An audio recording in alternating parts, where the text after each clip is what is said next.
যখন আপনি রোজা রাখবেন শুধু পেটকে রোজা রাখাইলে হবে না, আপনার গোটা শরীরের অঙ্গ সবগুলিকে রোজা রাখাইতে হবে। কি থেকে? রোজা রাখা মানে বিরত, রোজার মানে সিয়াম মানে বিরত থাকা। তো বিরত রাখতে হবে সমস্ত পাপাচার থেকে, তার নেগেটিভ যত গুনাহ আছে গুনাহ থেকে বেঁচে থাকতে হবে রোজার অবস্থায়, এবং এটি ট্রেনিং কোর্স সর্ব অবস্থায়, রোজার দিনেও রাতেও গোটা বছর সারা জীবন এই ট্রেনিং কোর্স এর মাধ্যমে। যে রোজার দিনে আমি পানাহার করলাম না, যে পানাহার রোজার রাতে জায়েজ আমার জন্য, সে সুতরাং সুদ খাবো না, ঘুষ খাবো না, হারাম খাবো না, হারাম কাজ করবো, হারাম দেখবো না, হারাম শুনবো না, আর পাপে লিপ্ত থাকবো না, অন্যায় করবো না, জুলম অত্যাচার করবো না, যেটা সর্বদা হারাম, এর ট্রেনিং করা। সুতরাং রোজা রাখলে গোটা শরীরকে সমস্ত গুনাহ থেকে রোজা রাখাইতে হবে, শরীর অঙ্গ প্রত্যঙ্গকে। আর রোজা রাখার আরেকটি গুরুত্বপূর্ণ দিক হচ্ছে যে রোজা যখন রাখছেন তো অন্য অন্য ফরজগুলি যথাযথ আদায় করতে হবে। রোজা রাখছেন আর সাহারি খেয়ে রাত 12টায় দোকানপাট বন্ধ করে ডিউটি করে সাহারিটা খেয়ে রাত 12টা 1টা 2টার সময় ঘুমিয়ে গেলেন আর ফজর পড়লেন না, রোজা হবে? এইরকম রোজা রাখবেন না? না, রোজা রাখবেন এইভাবে। আর রোজা রাখবেন না মানে আমি বলছি না যে রোজা ছেড়ে দেন, আপনি রোজা রাখেন আর ফজর পড়েন, কারণ আপনার রোজার চাইতে ফজরের নামাজ বেশি গুরুত্বপূর্ণ। সুতরাং আল্লাহর ওয়াস্তে আপনি রোজাকে যদি সেভ করতে চান, রোজা দিয়ে যদি কিছু ফলাফল আপনার জীবনে দুনিয়া আখিরাতে পেতে চান, তাহলে আল্লাহর ওয়াস্তে 5 টাইম নামাজ পড়ুন। আল্লাহ যেন তৌফিক দান করেন। সুতরাং ফরজ ওয়াজিবে যেন ঘাটতি না থাকে, হারাম নাজায়েজে লিপ্ত না থাকেন, মানুষের গীবত করবেন না, চুগলখড়ি করবেন না, ধোঁকাবাজি করবেন না, হারাম ব্যবসা বাণিজ্য করবেন না, হারাম রোজগার করবেন না, হারাম খাবেন না এবং হারাম কাজ করবেন না। আল্লাহ বেঁচে থাকার তৌফিক দান করেন। রোজা অবস্থায় দোয়া কবুল হয়, রোজা অবস্থায় দোয়া কবুল হয়। দোয়া কবুলের যে সময়গুলি রয়েছে বা অবস্থা রয়েছে, মুহূর্তের মধ্যে একটি গুরুত্বপূর্ণ হচ্ছে রোজার অবস্থায় সারাদিন যে কোনো সময় দোয়া কবুল হয়।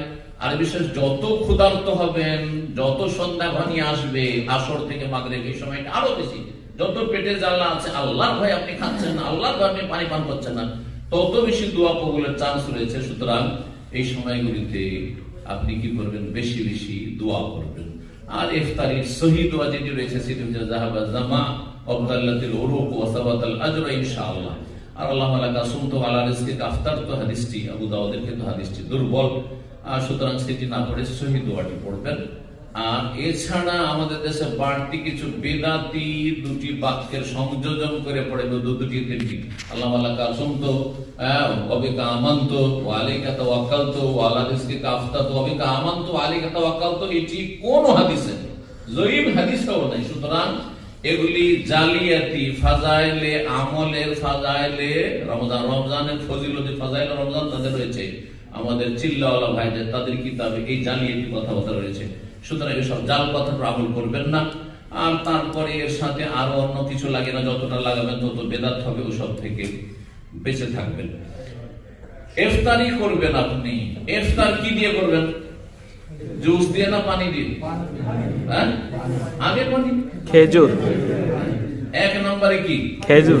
খেজুর কোন খেজুর? রোতাব, যেটাকে তাজা খেজুর, যেটা গাছ পাকা খেজুর। রোতাব খেজুর কোন খেজুরটা বলা হয়?